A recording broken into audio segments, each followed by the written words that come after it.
오늘은 대강절, 우리 벌써 세 번째 주일입니다. 다음 주일이 성탄 주일이면서 또 마지막 그런 주일이 되고요.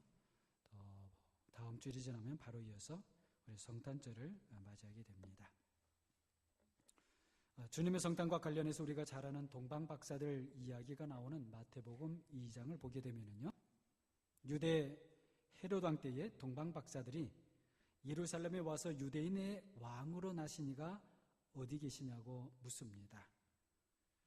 이 동방이라고 하는 곳이 어디인지는 사실 정확하게 알 수는 없지만 예루살렘을 기준으로 해서 동쪽 멀리에 위치한 그런 여러 나라들이 있는데, 말하자면 페르시아라든지 바벨론, 또 메데 또는 아라비아, 이런 나라들이 있습니다. 그 중에 하나일 것이다, 또는 아마 그 전체를 가리켜서 동방이라 했을 것이다, 이렇게 이야기를 합니다. 그런데 그런 여러 나라 지역 중에서도 가장 가능성이 많은 곳이 이 바벨론일 것이라, 이렇게 생각들 합니다. 왜냐하게 되면요, 우리가 바벨론 하게 되면 유대인들이 이미 벌써 오래전에 70년 동안 포로 생활을 했었던 곳이죠. 그리고 다시 고국 땅 팔레스틴으로 돌아오지 않습니까? 그런데 그때 다 돌아왔던 게 아닙니다. 적지 않은 사람들이 바벨론 땅에 그대로 남아서 살았습니다. 그래서 아마도 바벨론에 남아 살던 유대인들에 의해서 그 메시아, 그리스도를 기다리는 그런 사상이 유대인뿐만 아니고 그 지역 주변에 있는 다른 이방인들에게도 퍼졌을 것이라, 이렇게 생각을 합니다. 물론 이것은 성경을 연구하는 사람들의 그런 상상이고 추측입니다. 그리고 동방 박사라고 하지 않습니까? 박사라고 하는 사람들도 우리 영어 성경을 보게 되면, 그 영어 성경대로 하게 되면 사실은 이렇게 치는 사람들이거든요. 그래서 점성술사라 이렇게 말을 하기도 하는데, 당시로 하게 되면 상당한 지식인들이 분명했을 것입니다. 자, 이렇게 말하자면 예사롭지 않은 그런 전혀 낯선 땅, 낯선 사람들이 예루살렘에 와서 유대인의 왕으로 나시니가 어디 계시냐고 묻게 되니까 그 당시에 헤롯 왕도 그렇고 또 예루살렘에 사는 사람들이 당황했던 것입니다. 헤롯 왕가에 아무도 당시에 출산한 사람이 없었다는 말이에요. 동방박사들이 그 탄생한 왕의 별을 보고 경배하러 찾아왔다고 하죠. 말씀드린 대로 그 헤롯 왕가에서는 아무도 탄생한 아기가 없지요. 자, 이거 그러면 어떻게 된 거냐는 것이죠. 자, 그리고 예수님이 탄생하셨던 시대에 이 유대 왕이 된다고 하는 것은 이건 아주 사실 위험한 일이었습니다. 그리고 유대 나라에게는 유대인의 왕이 된다, 유대인의 왕이 된다, 이건 사실 굉장히 어려운 문제였어요. 왜 그러냐면 당시는 유대라고 하는 지역이 로마의 통치를 받는, 말하자면 로마의 속국이었습니다. 그러다 보니까 이 유대 지역을, 또는 유대 나라를 다스리는 사람은 누가 임명을 했냐면 로마 황제가 임명을 했던 겁니다. 그런데 이에는 두 가지 방법이 있어요.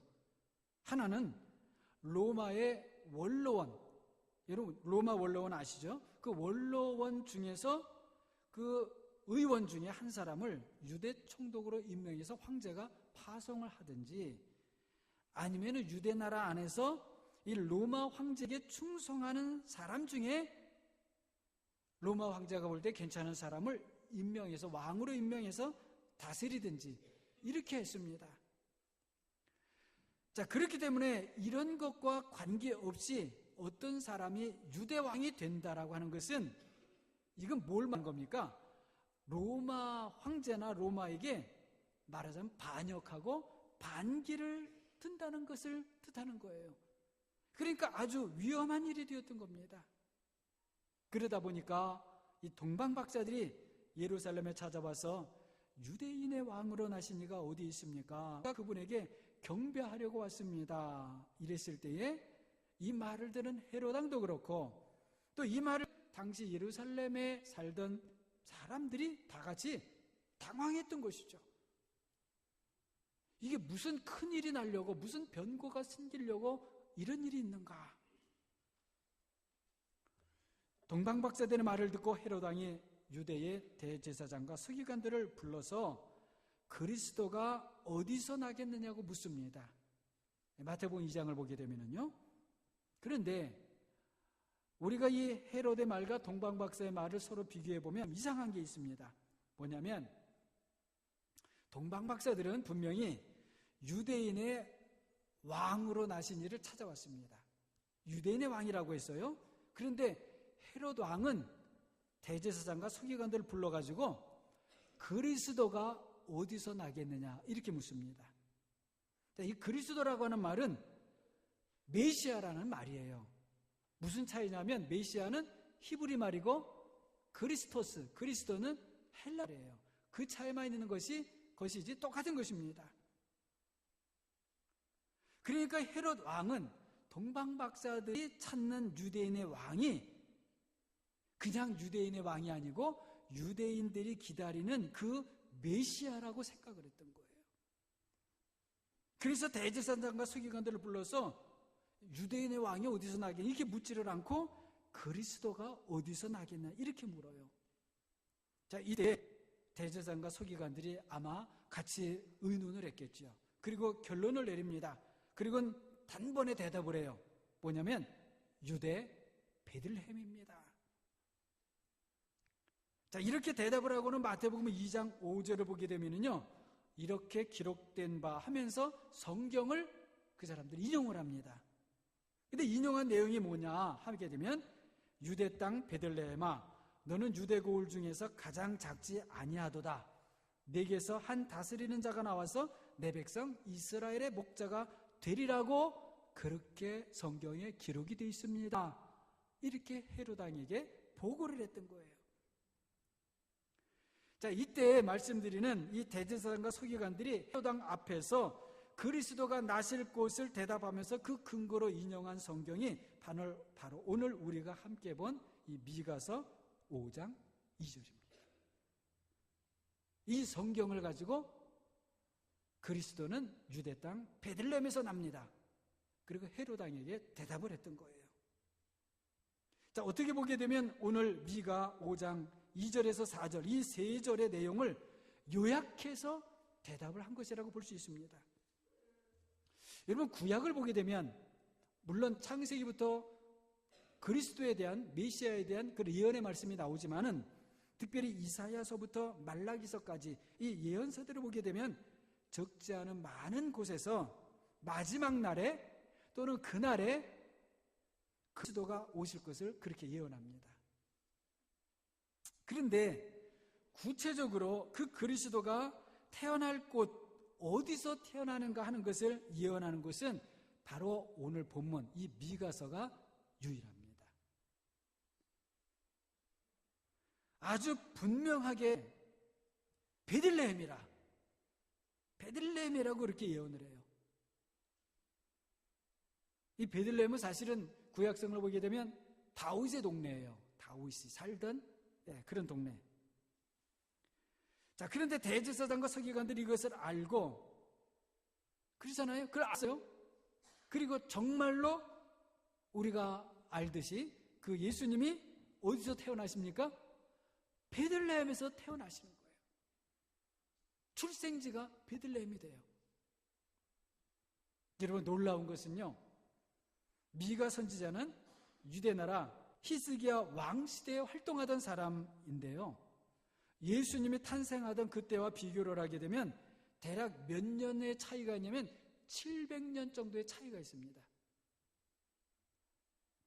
700년 전에 그리스도가 베들레헴에서 나실 것을 그렇게 예언이 되었고, 그 예언 그대로 예수님이 정말 베들레헴에서 탄생하는 일이 이루어졌다는 거예요. 여러분, 참 놀랍지 않습니까? 정확하게 그곳에서. 자, 그런데 이 성경을 보게 되면요, 문제가 무엇입니까? 대제사장과 서기관들은 이 베들레헴에서 그리스도가 나실 것을 알았어요, 몰랐어요? 알았어요. 성경을 가지고 분명히 그렇게 예언되어 있는 걸 알고 그걸 인정했습니다. 그런데 뭐예요? 문제는 아무도 그 예수님을, 탄생하실 예수님을 찾지 않았다는 거예요. 성경을 아는 것과 성경이 그대로 이루어지는 것을 믿는 것이 얼마나 차이가 있냐는 말이에요. 반대로 몰랐던 사람들은요, 베들레헴 그리스도가 태어날지 않을지 전혀 몰랐던 그런 사람들은 하나님의 인도를 받아서 베들레헴 동네 그 어느 마구간까지 찾아와서 그 아기 예수님께 경배했습니다. 여러분, 참 세상 일은 알 수가 없지요. 알 수가 없어요. 헤롯 왕은 그 마음이 세상 권력에 대한 욕심으로 가득 차서 아기 예수님을 죽이려는 정말 사단 같은 그런 악한 일을 하고요. 하나님의 말씀을 잘 안다는 대제사장과 서기관들은 당시에 세상에서 벌어지는 그 놀라운 하나님의 일에 대해서는 무관심했습니다. 여러분 생각을 해보세요. 당시에 하나님의 아들이 육신을 입고 베들레헴에서 태어나신다는 것이 하늘에서는 어떤 일이겠습니까? 최고의 최상의 그런 큰 관심사항 아니었겠습니까? 그것보다 더 큰 하나님의 일이 어디 있겠어요? 하나님께서 하시는 일들이 많이 있으셨겠지만 이것보다 더 중요하고 이것보다 더 관심을 갖는 일은 없는 것이죠. 그런데 보세요. 세상에서 누가 그 큰 하나님의 일을 알고 아기 예수님을 찾아오는가 하는 것입니다. 당연히 와야 할 것 같은 사람은 아무도 없어요. 하나님의 은혜를 입어 잘 살고 하나님의 이름을 의지해서 잘 사는 사람들 중에는 아무도 한 사람도 없어요. 동방에서 온 세 사람, 들에서 밤에 양치던 목자들이 전부였습니다. 하나님의 일은 처음에는 사람들이 잘 모릅니다. 들어도 모르고요, 눈으로 보아도 잘 모릅니다. 세상에 스스로 알아서 하나님을 찾는 사람이 있을까요? 하나도 없어요. 그래서 시편 14편 2절과 3절 말씀을 보게 되면요, 여호와께서 하늘에서 인생을 굽어 살피사 지각이 있어 하나님을 찾는 자는 보려 하신즉 다 치우쳐 함께 어떤 자가 되고요? 더러운 자가 되고 선을 행하는 자가 없으니 얼마나 없다고요? 하나도 없도다. 그렇게 말씀합니다. 동방박사들이나 목자들도 자신들이 사실은 아기 예수님을 찾아온 것이 아니라 하나님의 인도를 받아서 이끌려온 것이죠. 우리 사람은요, 가만 보니까 우리 스스로 뭐가 아니고요, 하나님의 그저 이끌림을 받고 끌려오는 것 뿐입니다. 끌려왔는데 그 자리가 놀라운 일이 벌어지는 그런 곳이 되는 거예요. 그저 끌려왔을 뿐인데 하나님의 큰 은혜를 받는다는 거예요. 참 신기하죠. 하나님의 일에 거기에 있어. 그걸 미리 알고 미리 찾아가고, 그래 사람은 그게 안 된다는 거예요. 오늘날 마찬가지입니다. 사람들은 다 자기들 일에 바쁩니다. 자신들의 욕망을 이루고자 하는 일에는 아까워하는 것이 없어요. 때로는 빚을 얻어서라도 내 욕망을 이루고자 그렇게 합니다. 그리고는요, 하나님을 찾는다고 해도 사실은 자기의 이익을 위해서, 자기 유익을 위해서 찾을 때가 많아요. 어떤 유대인이 하나님을 찾아왔습니다. 아마도 유대인들을 좀 이렇게 비난하는 그런, 유대인들은 돈을 좋아한다 뭐 이렇게 해서 유대인들을 좀 이렇게 좀 비하하는 그런 것에 의해서 만들어진 것이 아닌가 또 생각이 되기도 하는데요. 이해하고 들으시기 바랍니다. 어떤 유대인이 하나님을 찾아왔어요. 하나님께 묻기를, 하나님은 100년이 하루 같은 분이시라는데 맞습니까? 하나님께서 그래 그렇다 그러시는 거예요. 그렇다면 하나님께는 100만 불도 일부라고 똑같으시겠네요. 하나님께서 뭐라고 그러셨겠어요? 그렇다. 100만 불이나 일불이나 다 같다. 유대인이 이렇게 이제 하나님께 묻습니다. 그럼 하나님 부탁을 하는 거죠. 제게 한 가지 작은 부탁이 있는데요. 하나님 1불만 그럼 주실 수 있겠습니까? 그런 거예요. 그 1불 달라는 게 얼마 달라는 겁니까? 100만 불. 하나님 100만 불의 1불이나 같으니까. 하나님께서 뭐라고 대접하셨냐면요. 그래 주지. 그럼 하루만 기다리거라. 하루를 기다리는 게 몇 년을 기다리라는 거예요. 100년을 기다리라는 거죠. 제가 뭘 말씀드리냐면요. 우리 사람이 하나님을 찾는 것도 자기 유익을 위해서 찾는다는 거예요. 하나님의 은혜를 받는 사람은 먼저 항상 보게 되면은요, 하나님의 인도하심에 이끌리는 사람이더라고요. 이끌리는 거예요. 하나님은 동방박사들과 목자들을 아기 예수님께로 이끌어 주셨던 것처럼 오늘날 우리도 하나님의 놀라운 은혜의 자리로 이끌어 주시는 분이신 것을 믿으시기를 바랍니다. 성경을 보게 되면은요, 때로는 천사들도 나타나지 않아요. 그리고 오늘 동방박사들은요, 하늘에 어떤 신기한 별을 딱 보지 않습니까? 신기한 별을 봅니다.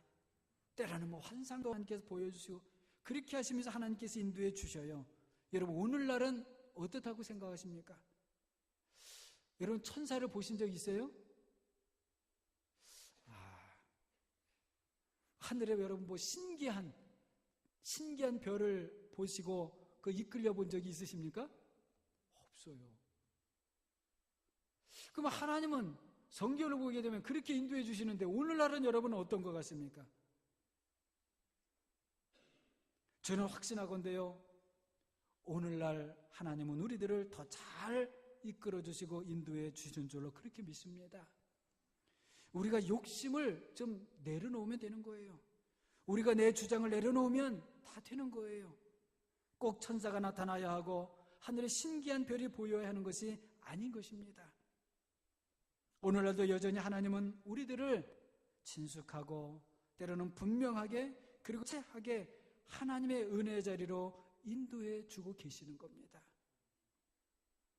동방박사들과 목자들을 아기 예수님께 인도해 주셨던 것처럼 그렇게 우리들을 살아계신 예수님께로 인도해 주고 계시는 거예요. 우리는 하나님의 인도를 받아 이끄심을 받아 예수님께로 가기만 하면 우리는 살게 되는 겁니다. 우리는 평화를 누리게 되고요, 세상에서 얻지 못하는 기쁨도 얻게 되는 것입니다. 여러분, 우리 예수님은 어떤 분이세요?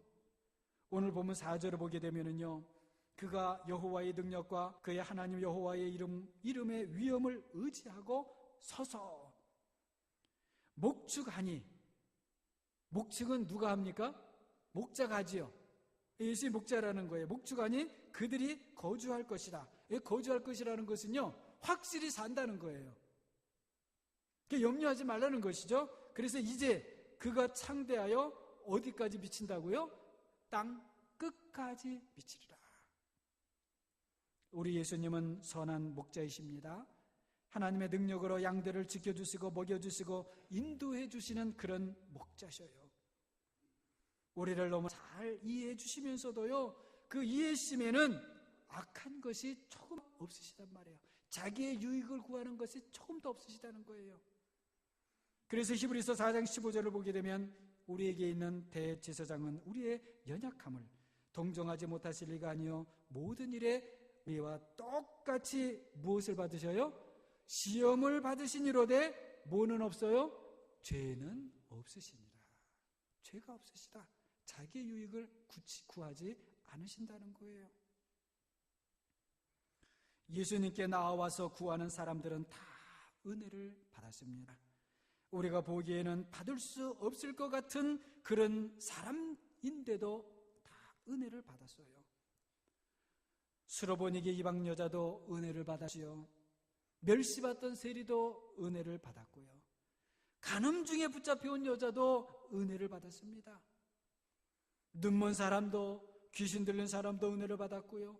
율법에 부정한 사람으로 낙인 찍혔던 그런 문둥병자도 은혜를 받았습니다.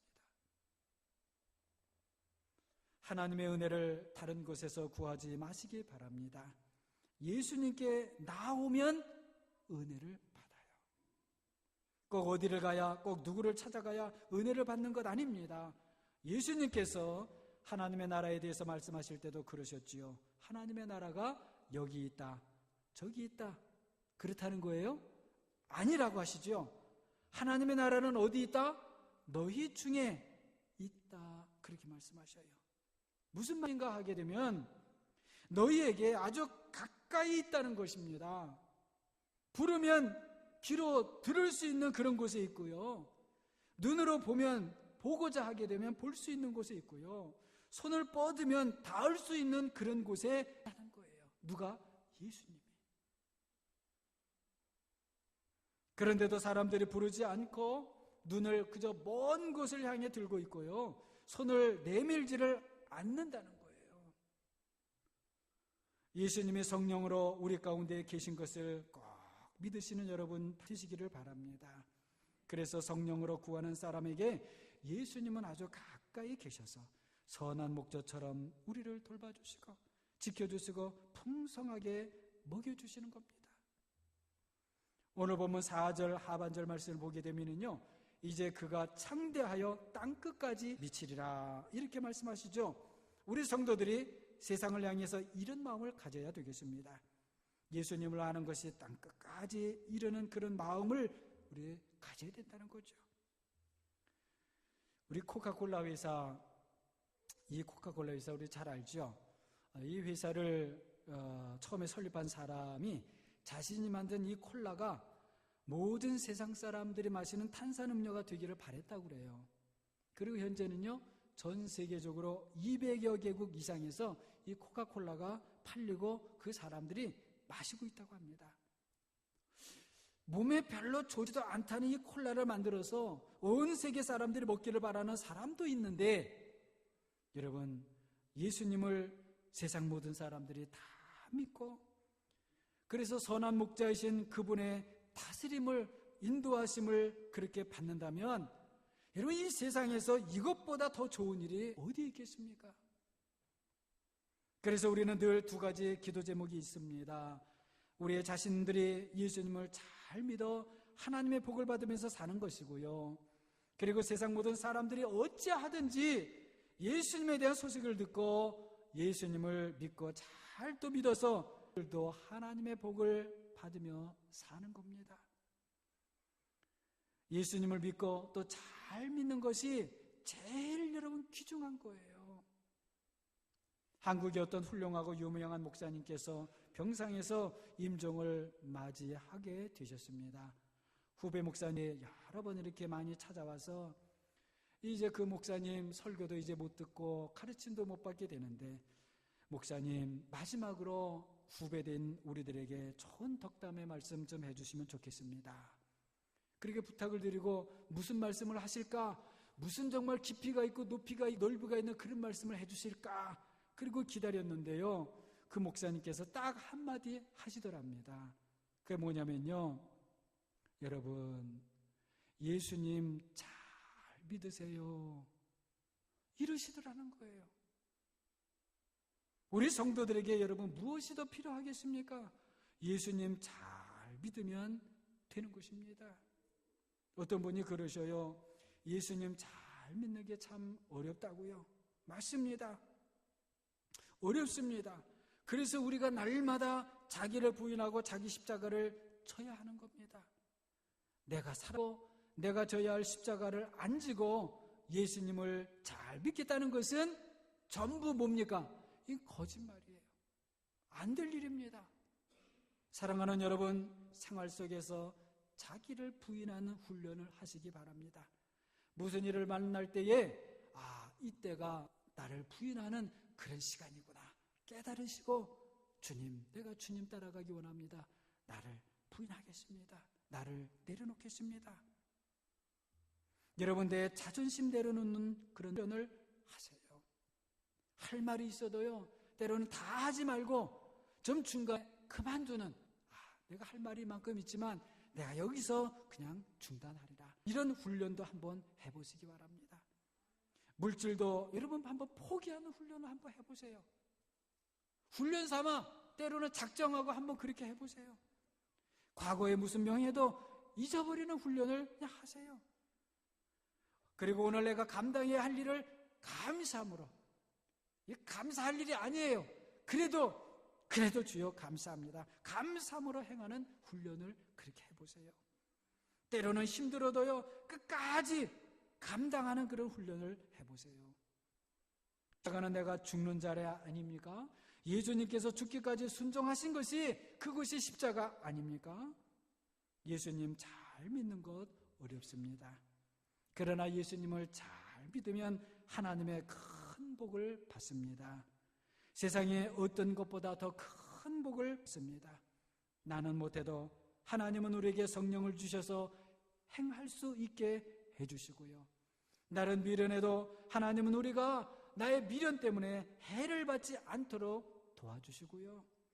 우리는 약해도 하나님이 우리와 함께 하셔서 세상에 어떠한 강한 것들도 물리쳐주게 그렇게 해주십니다.